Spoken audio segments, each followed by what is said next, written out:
start with going to a 12-step program, AA or NA, and then or look up other types of recovery programs in your area. One of the beautiful things about the internet nowadays, which we didn't have when I went through this, well, we had it, but we didn't have it in this kind of form, is that you can search for this kind of stuff.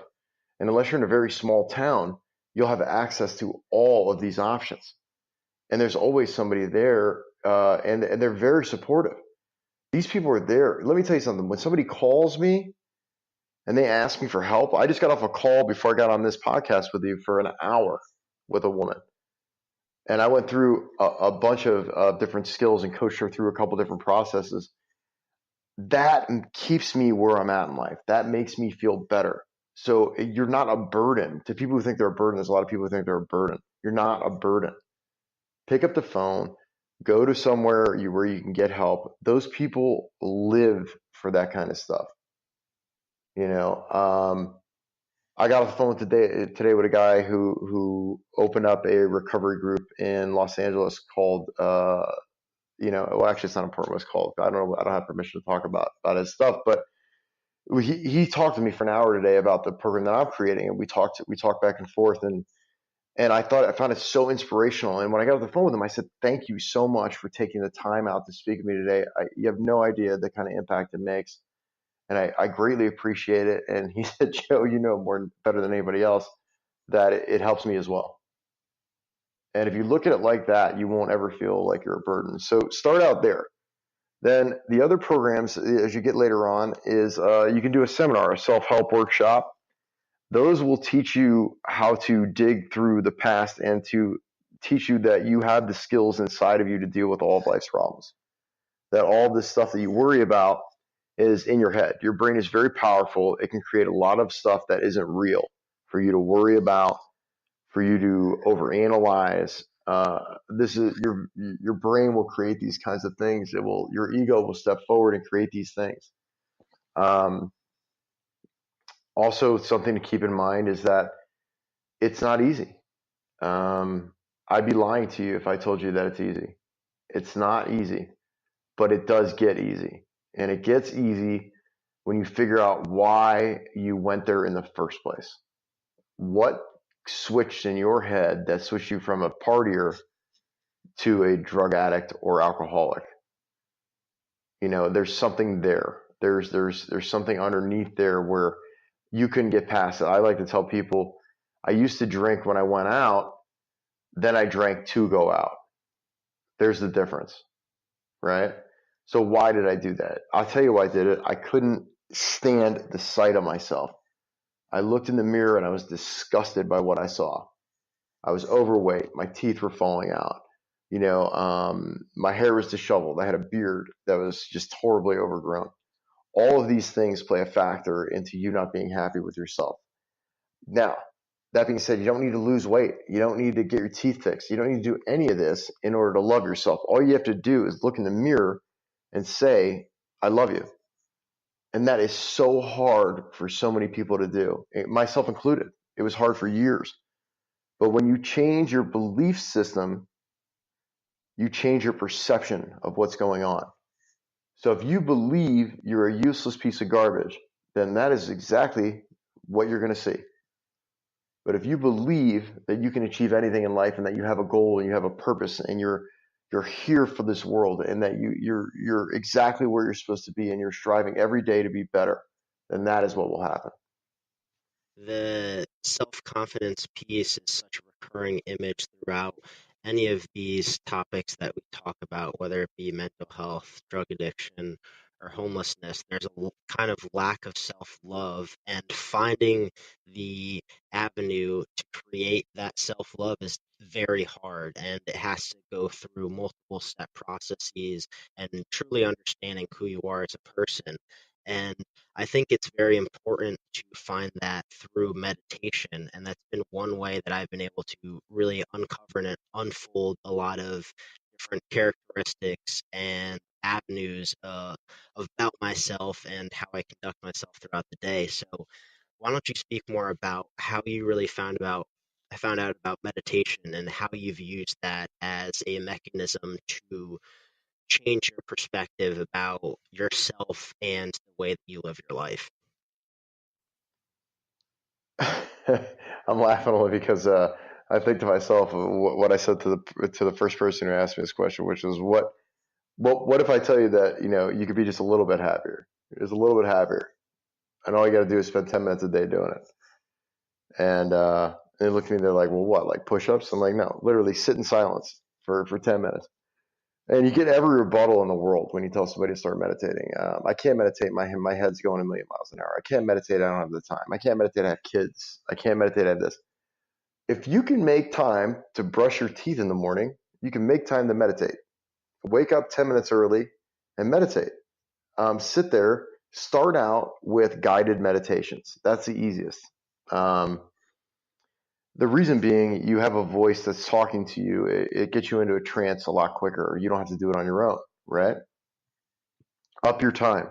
Try to get up to 30 minutes of doing this. They have all different meditations. I use an app called Insight Timer.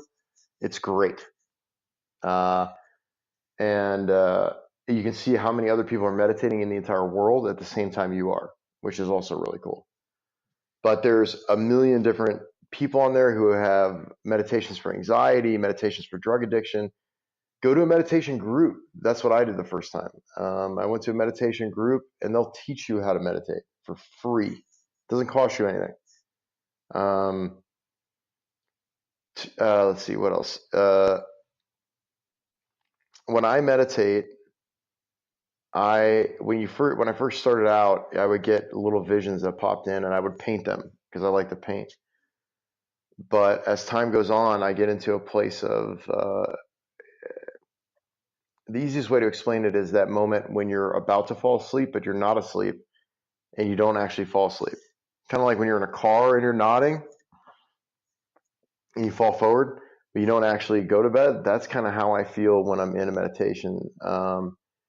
And I like to envision the light or God or spirit or whatever you need to envision watching over me and just pouring energy right over my head and over my entire body until I feel at peace. And I start with my neck, and I loosen the muscles of my neck, and move down my shoulders, fingertips, hands, feet, and then back up and just relax everything.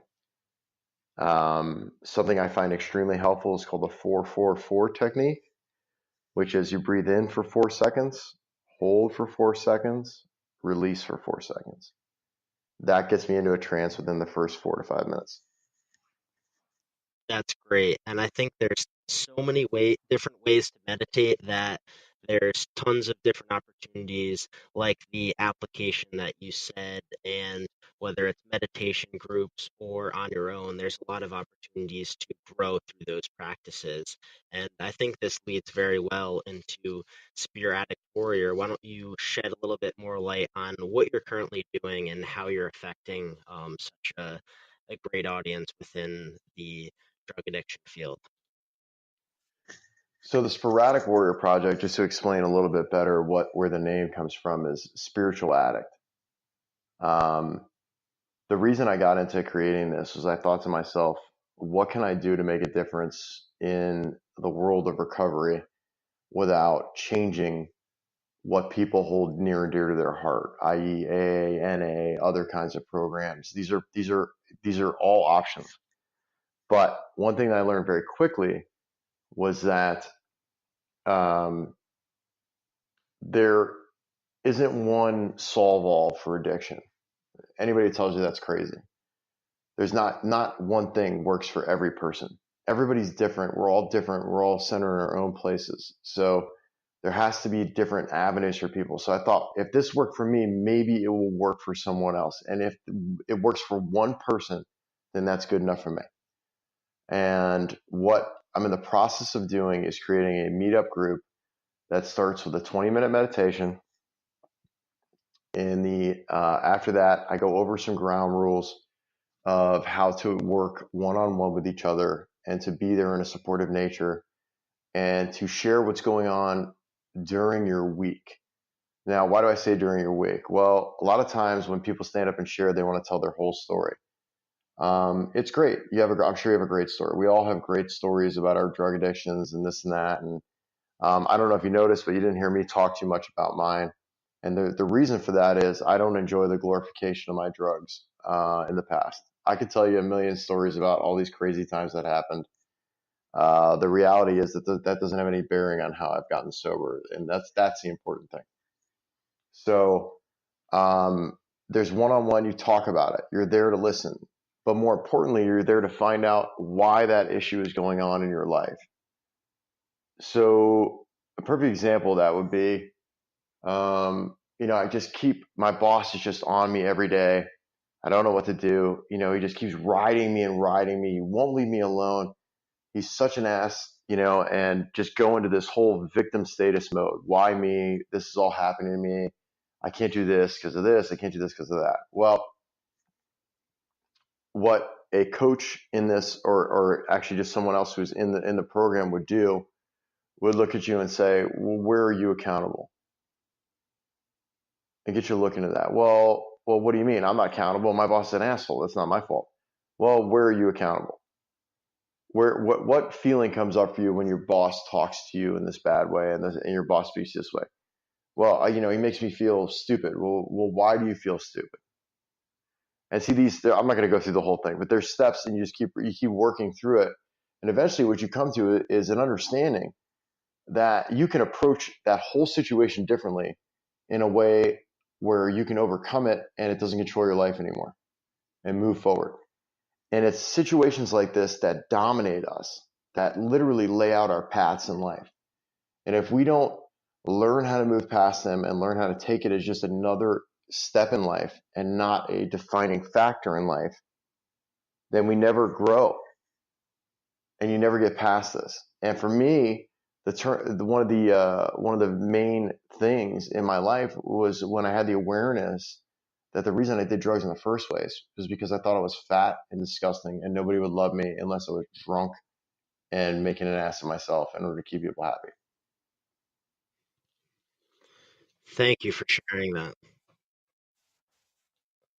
And, I think exactly what has come up a lot is like we were speaking about, that kind of self-confidence and the way you view yourself. And I think a very important part, about all this is kind of the environment, like you're speaking about earlier, is, what's around us, who's surrounding us, how are they impacting our kind of image and our goals within our life.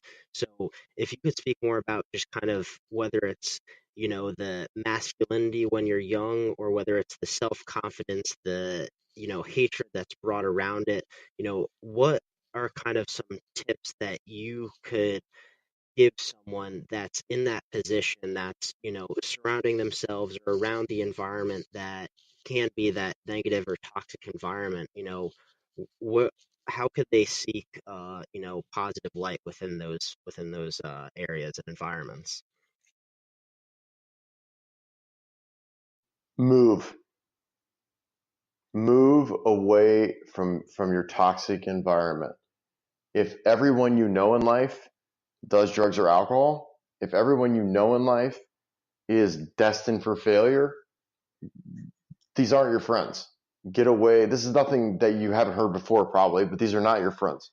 Get away from this group. Separate. You know what? Do a test. Separate from them for 3 weeks, then a month, then 2 months. See after 3 months if any of those people reach out to you. Give it 3 months of being sober. Stay in your same state if you want. Just don't talk to them. Give them 3 months. These people don't care about you.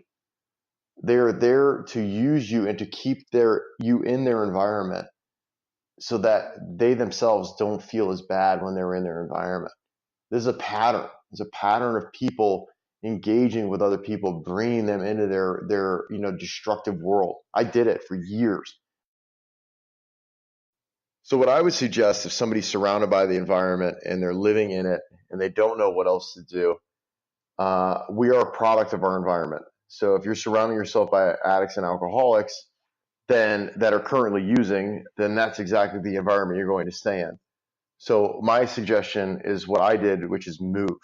Remove yourself from that environment. Change the people that you associate with. Create a new group of friends. It's not that hard. Start talking to people you wouldn't normally talk to. If you see somebody on the street